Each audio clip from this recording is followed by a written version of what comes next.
Broadcasting from the Any Hour Services podcast studios, I'm your host, Mike Wilson, and you're tuned in to another episode of Who's in the House. Got a special guest with us today. Stick around. Who's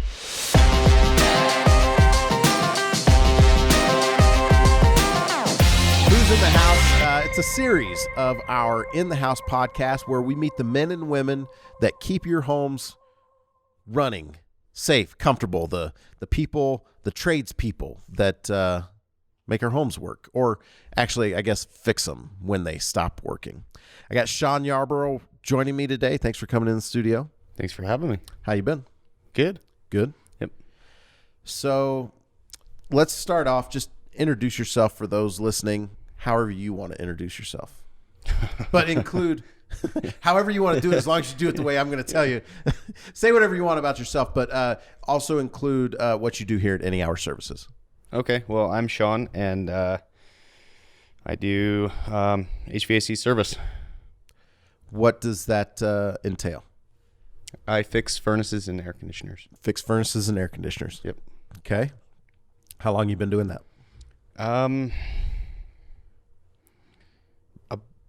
Everything together, about 5 years. 5 years? Yeah. Are you still learning things, or is it like you dialed in and it's like easy now? Always learning things. Always learning things. Mm-hmm.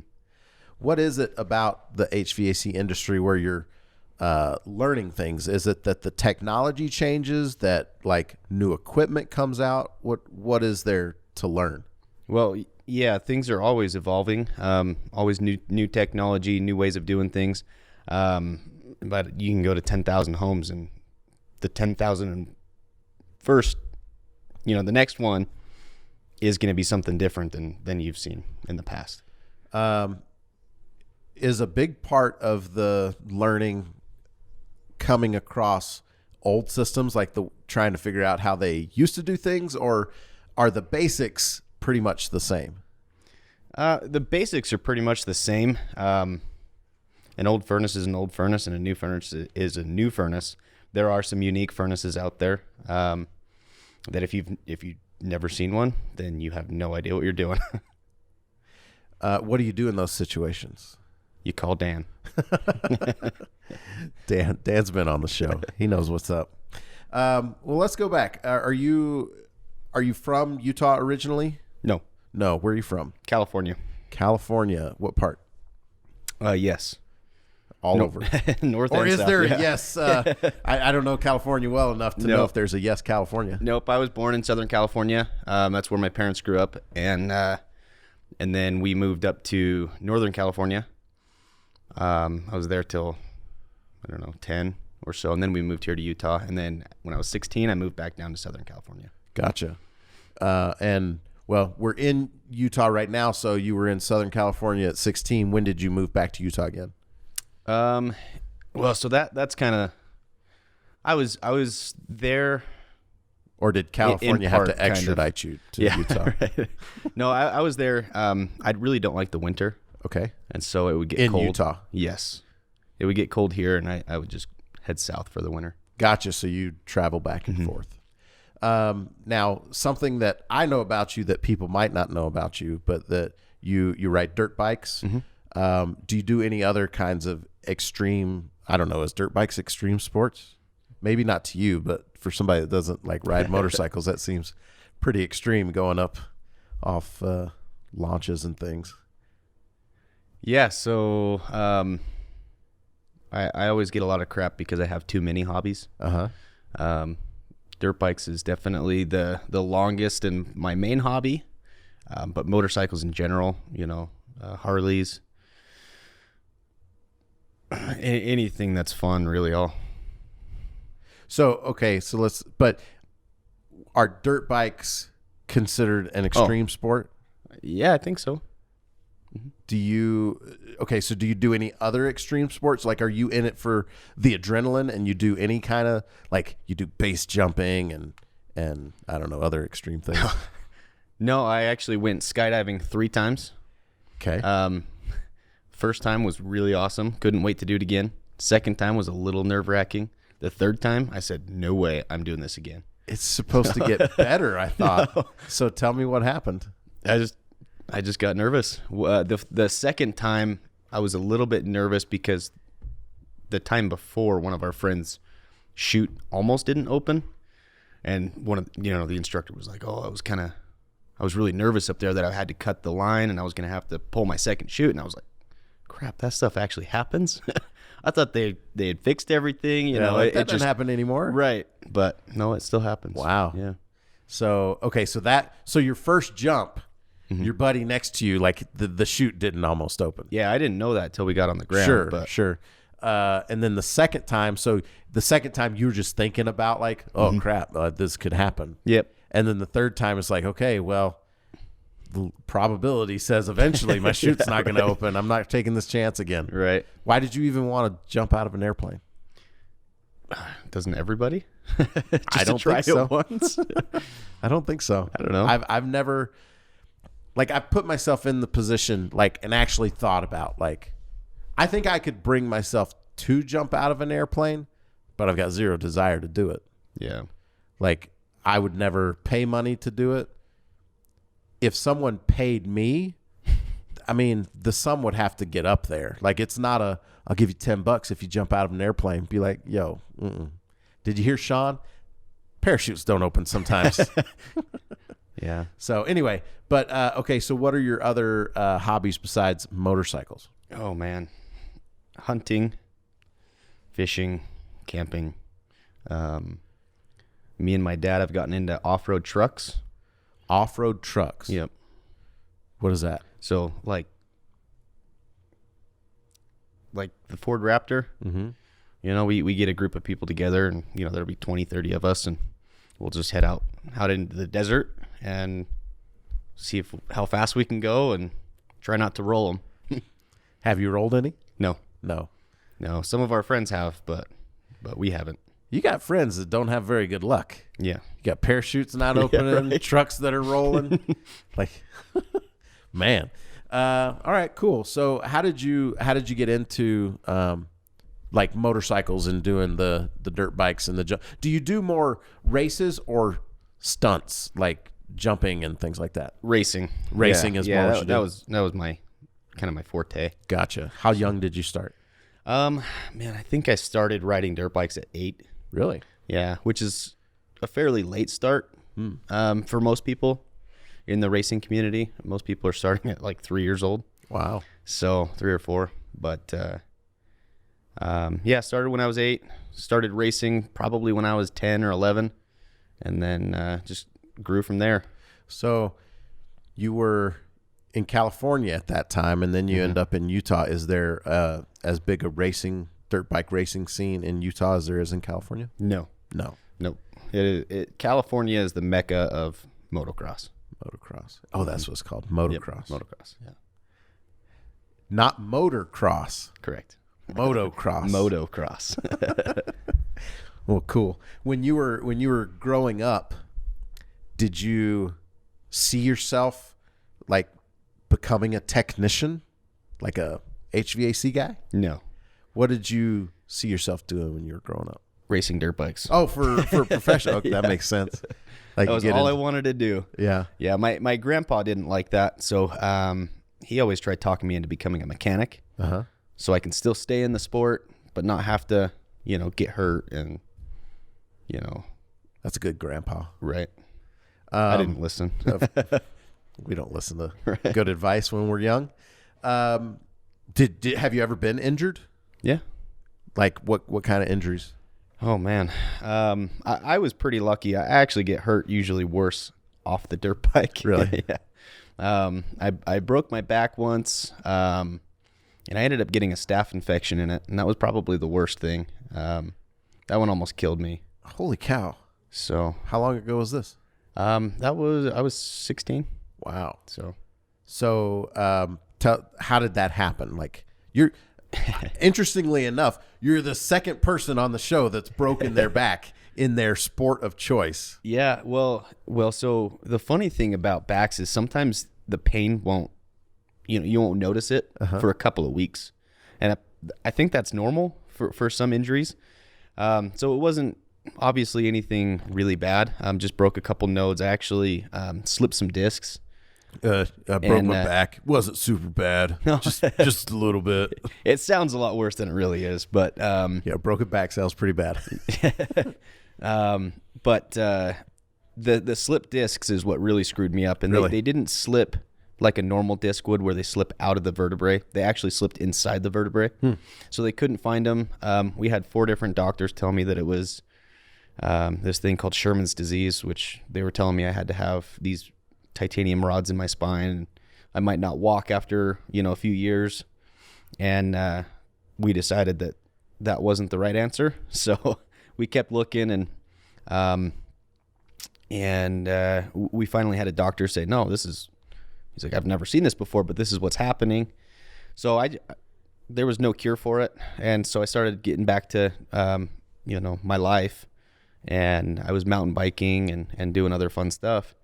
And I crashed mountain biking. I really crashed because I was so timid, because my back was just jacked up at that point. And I got a lot of road rash from the crash, and then we went hot tubbing afterwards. I had some friends up in Park City, and we were just hanging out, having fun. And I think that's where I got the staph infection. But it attacked the weakest point in my body, which was my spine. And it ended up eating the entire disc and went into both vertebrae and encapsulated my spinal cord, which was kind of interesting. It never touched my spinal cord, which was really lucky. And it ended up working out for the better, because my spine actually naturally fused itself. So now I don't have really any pain or major back problems, which if that didn't happen, I probably still would be hurting. How you say it almost killed you? Like what did that look like? When did you know there was an issue? So even laying in the hospital, I had no clue that it was as serious as it was. I was just ready to get back outside and start, playing again. But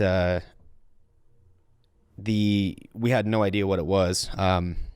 It really got to a point. We found the staph infection because it had gotten so painful for me to stand up that I would crawl everywhere. I was laying on the couch. I wouldn't, go upstairs to my room to go to bed. I would sleep on the couch. I would crawl to the restroom. And then we were planning a trip to go to Lake Powell with my family, and we knew my back was getting worse, and so we had an appointment for an MRI when we got back from Lake Powell. And my dad was supposed to go out of town the week before Lake Powell, and he didn't or couldn't because he was sick or something like that. I just remember him being frustrated, and he asked me to mow the lawn, and I said, I can't mow the lawn. My back is killing me. And he said, no, you need to go out and mow the lawn. And I have a riding lawnmower, so it's not a big deal. So I get out there, crawl out to the lawnmower, and I remember just hitting the smallest bumps would jar my spine. And I finally just said, I'm done. I can't do this. I got off the lawnmower, crawled back inside, and I said, Dad, I cannot mow the lawn.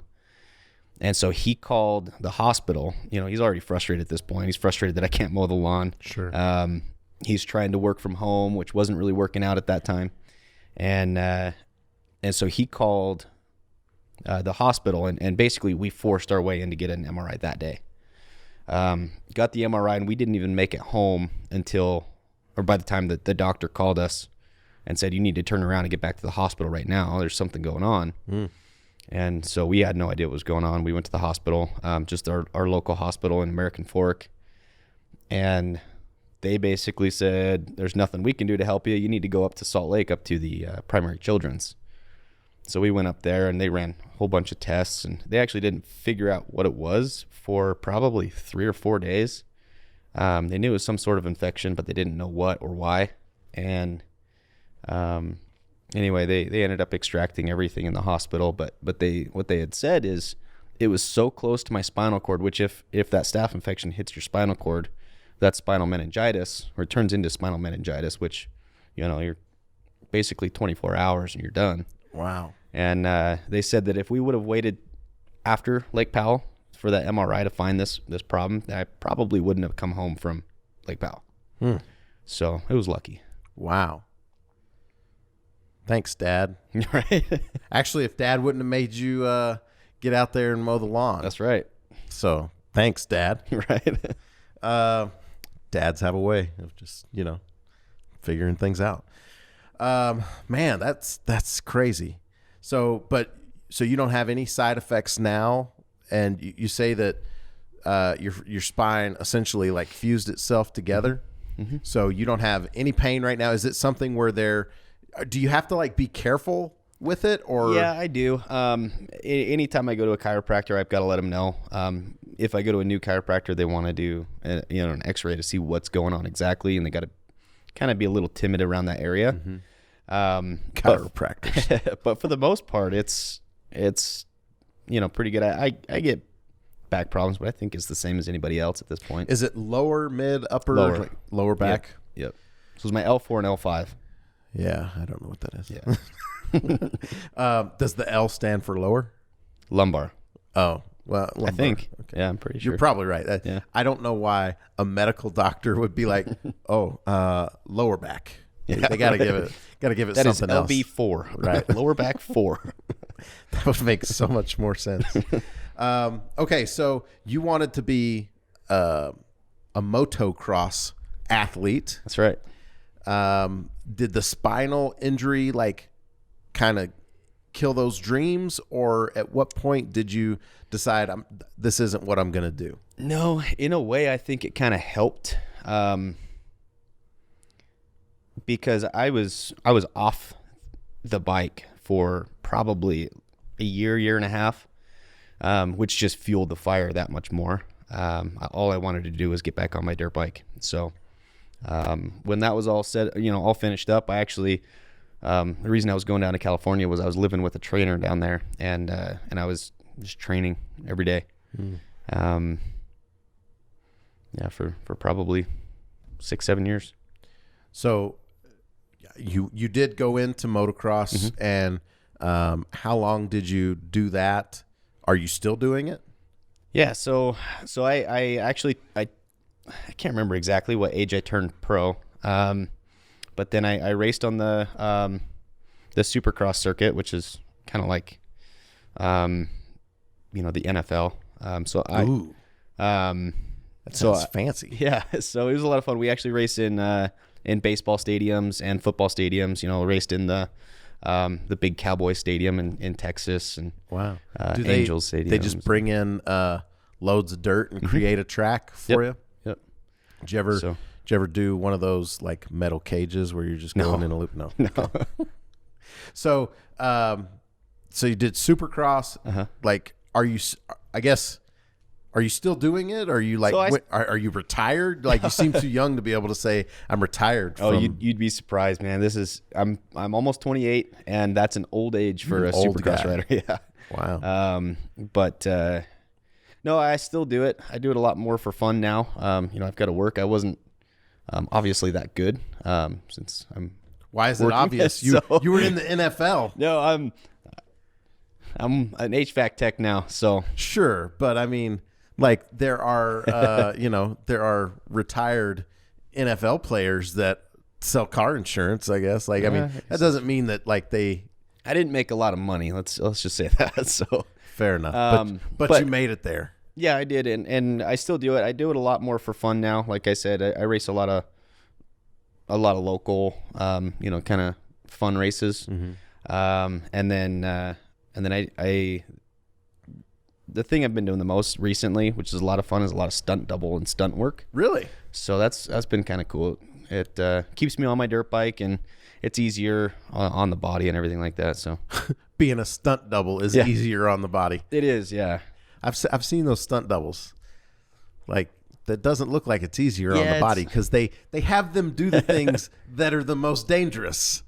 Yeah, I mean, I with the dirt bike stuff, it's nothing's, they're not asking me to go, into a wall or anything like that. So just jump through flames and nothing like over semi trucks, over helicopters. No, it's like ride your dirt bike from here to here and then park it.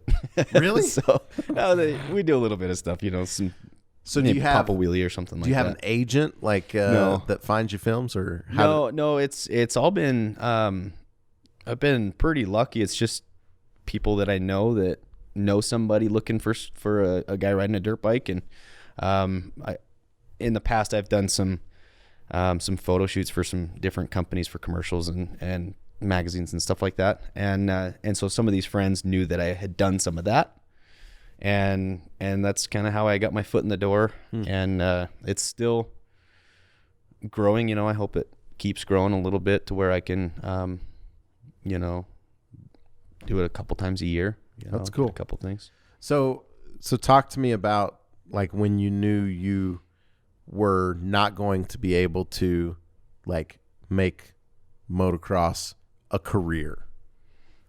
Oh man. When did you realize that? I realized it pretty late. I was convinced for a while. Really? Yeah. It's actually kind of funny how I got started working here. I was, Wyatt, the owner, actually moved into my parents' neighborhood. Mm-hmm.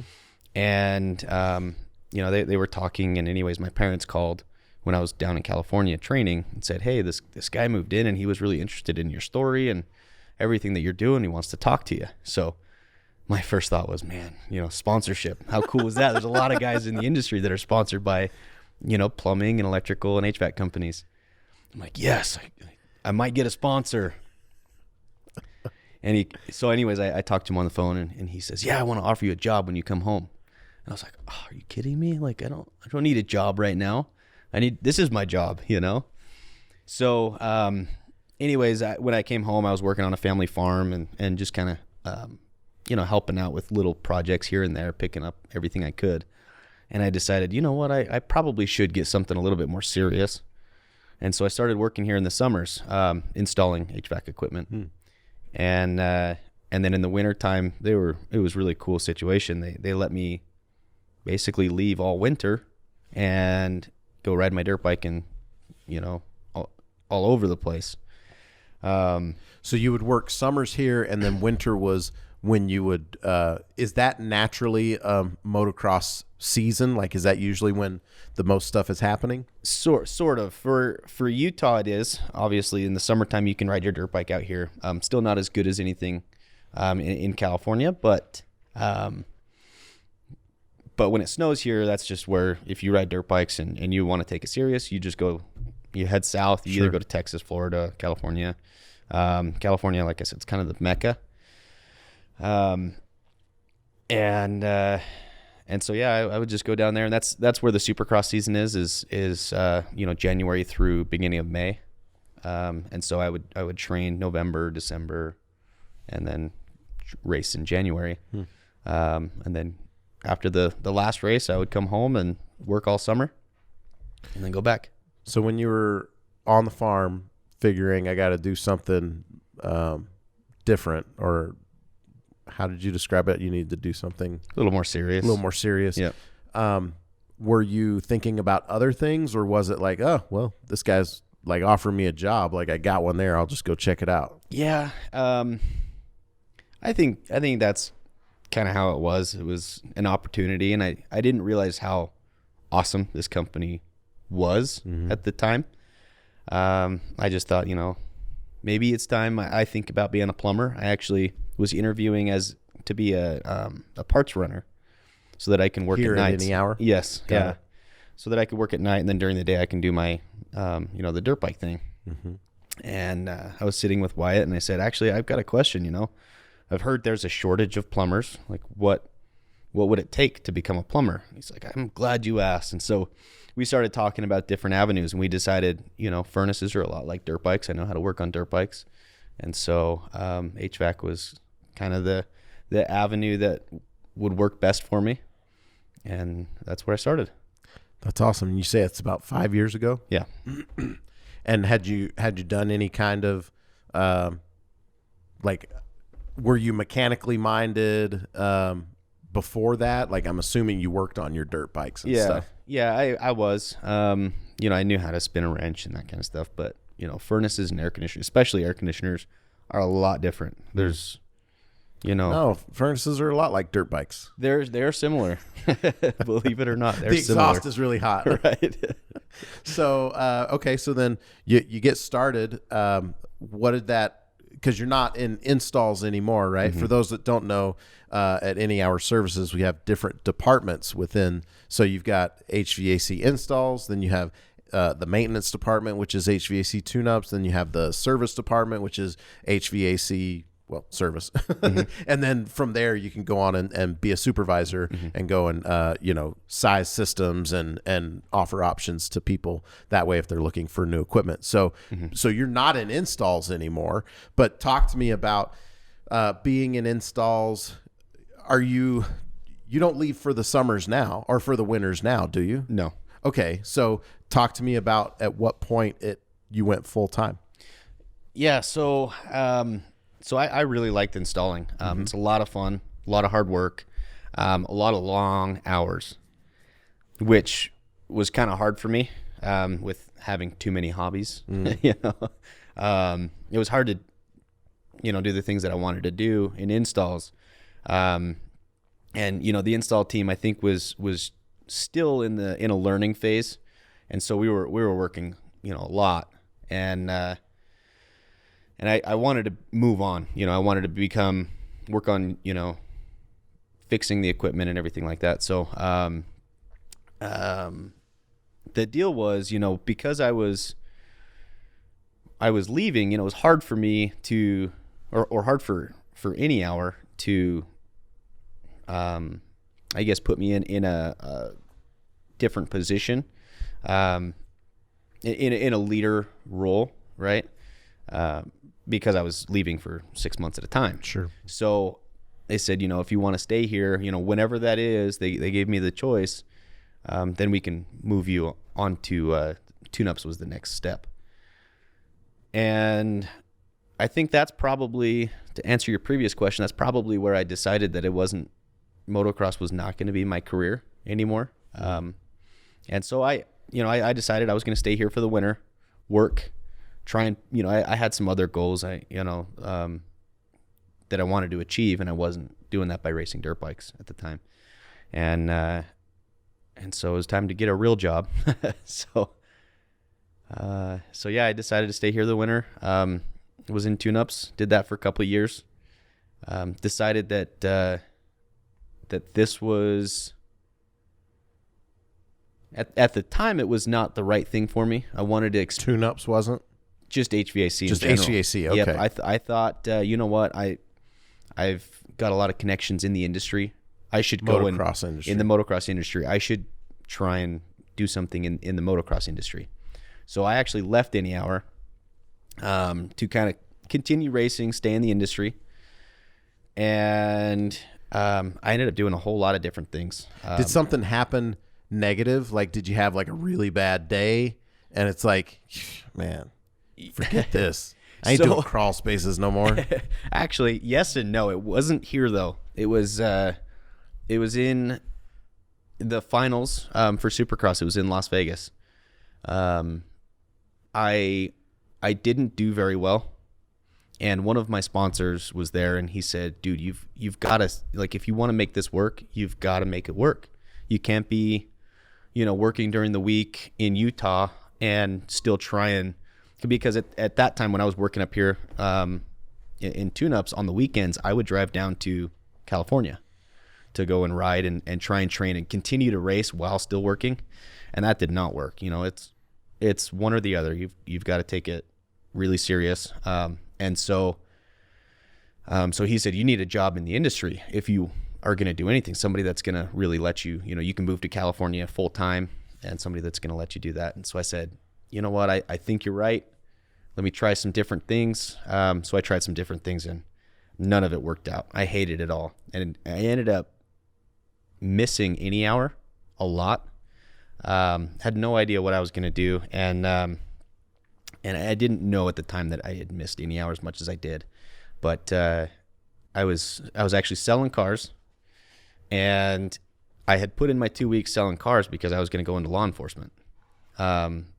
And Richard, my now boss, he ran into, it's kind of a funny story. He ran into my mom at her work, and my mom said, "Oh, my son used to work at Any Hour, and so Richard said, well, who's your son? And anyways, they got to talking. Richard heard that I wanted to change, and so he showed up to my work selling cars and said, "Hey, I'd love to have you back. Why don't you come and check it out again?" And so I did. I was kind of reluctant at first. Said, I already left there. I can't go back. And I was lucky enough to actually get hired back on, and I've loved it ever since. And I look at that experience when I left as a good thing. I'm glad that I left, but I'm really glad that I'm back. I think I needed to leave to see the rest of the world and understand what I really had here, which was a good experience. So. Gotcha. So when you were trying other things in the motocross industry, because like selling cars and law enforcement, obviously you had decided there was a transition. That's not working.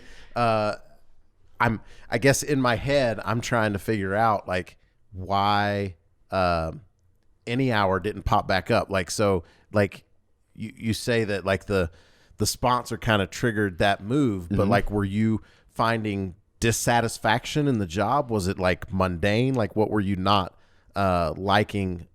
You must have not liked Any Hour enough, or what you were doing, that it didn't pop back up and be like, oh, well, I could always go back to Any Hour. I loved that job. Right. So what was the disconnect there? You know what? Honestly, it was that it wasn't in the dirt bike industry. That was really all it was. But again, neither was That's selling right. cars, neither was law enforcement. So you can't. You gotta like go deep on this here. Yeah, I don't. I guess I can't put my finger on exactly what it was. Okay. The transition was, I went and did you feel like it was a bad breakup? Like when you left, did you be like, I'm out of here, or did you leave on good terms? We left on good terms. Yeah. Okay. Yeah. Everything was good. I just wanted to pursue something different. Gotcha. That's really all it was. And I actually went into a company that it was more of a lifestyle company. They sell watches, but or they make watches and really cool stuff. But they're more of a lifestyle brand. So they were always in, I was always at NASCAR or at Supercross or, all over the place, different events and that kind of stuff. And I really liked that.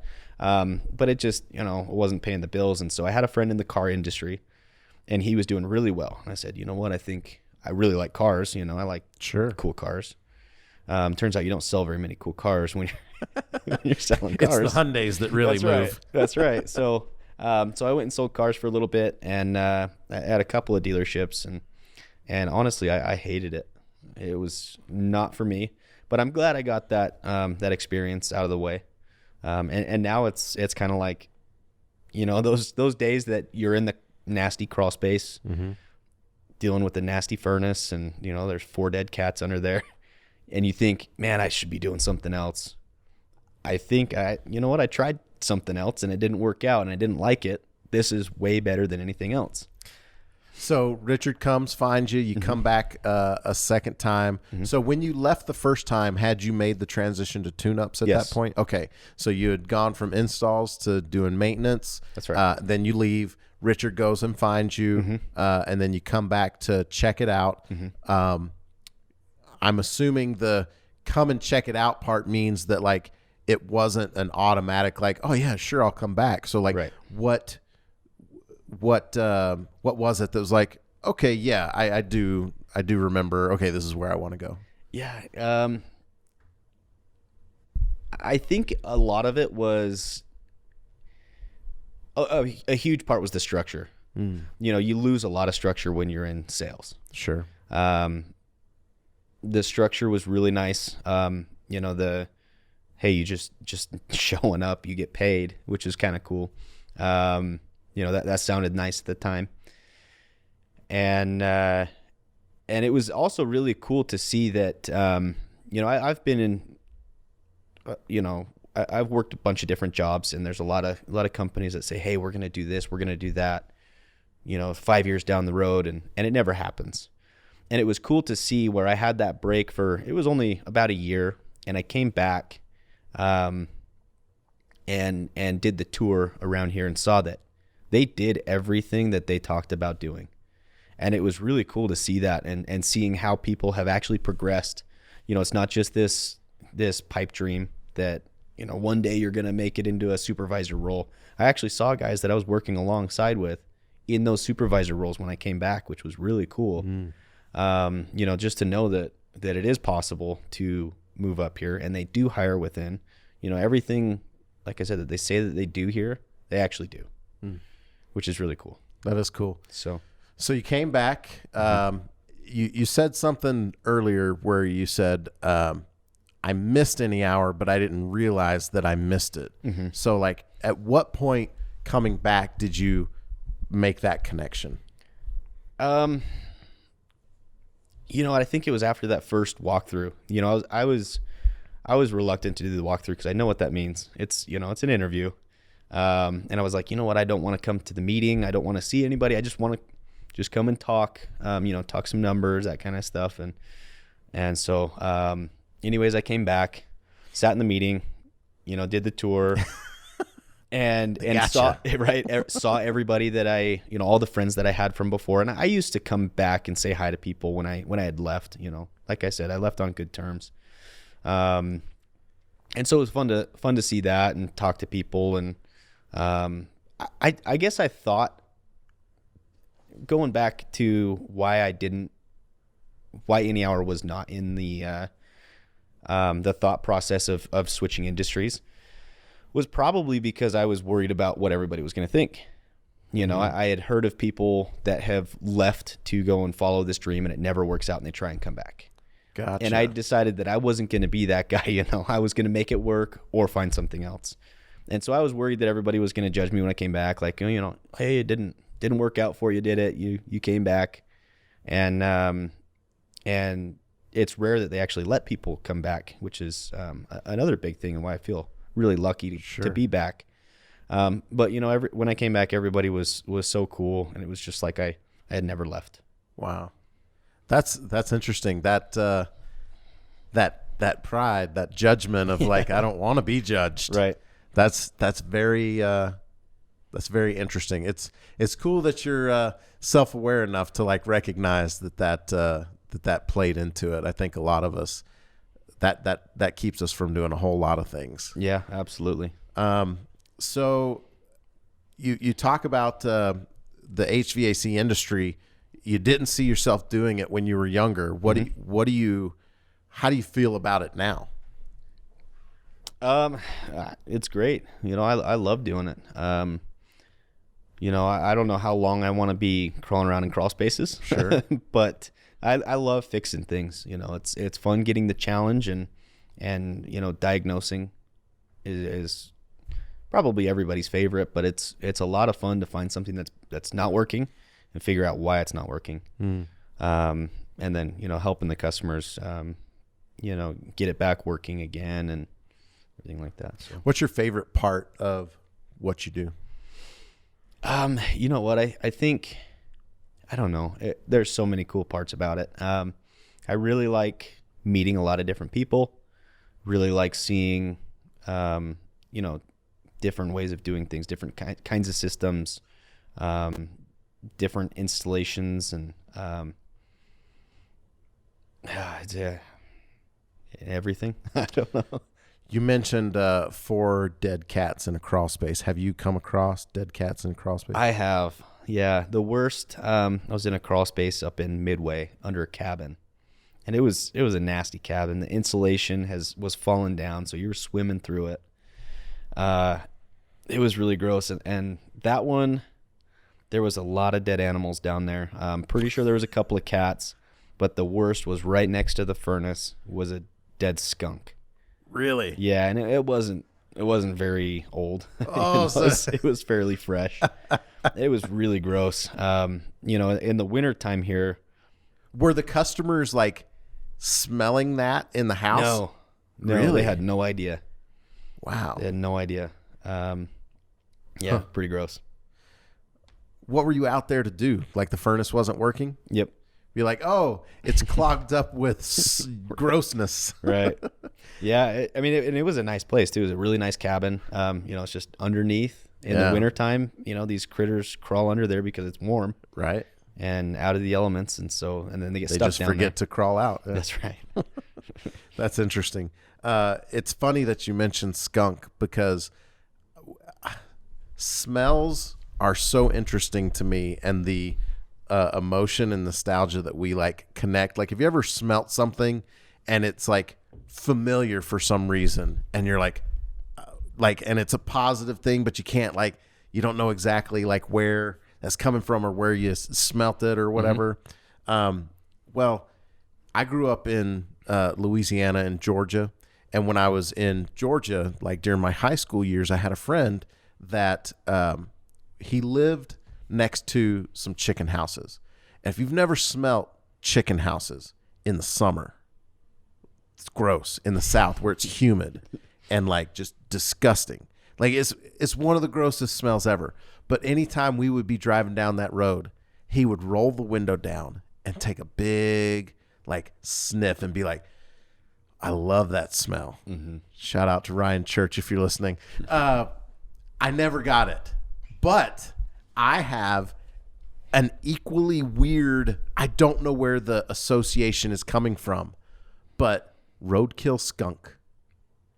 Like, I don't know what it is about that smell, but it's like so aromatic and like I like the smell. Like, I wouldn't get a candle, right? A skunk scented candle, but every once in a while. And I would say it can't be too fresh either. And I would assume that like being sprayed by a skunk or like whatever the maximum potency of that is, that I don't think I would like it. Right. But like just driving down a country road and then just getting, it's almost like flowers. Oh yeah. For me, like, oh, it smells so good. Yeah. I can see now why, Pepe Le Pew was so popular. Yeah. The cat didn't like him. It's weird when you explain it like that. Right. But I totally know what you're talking about. I'm sure everybody does, Yeah.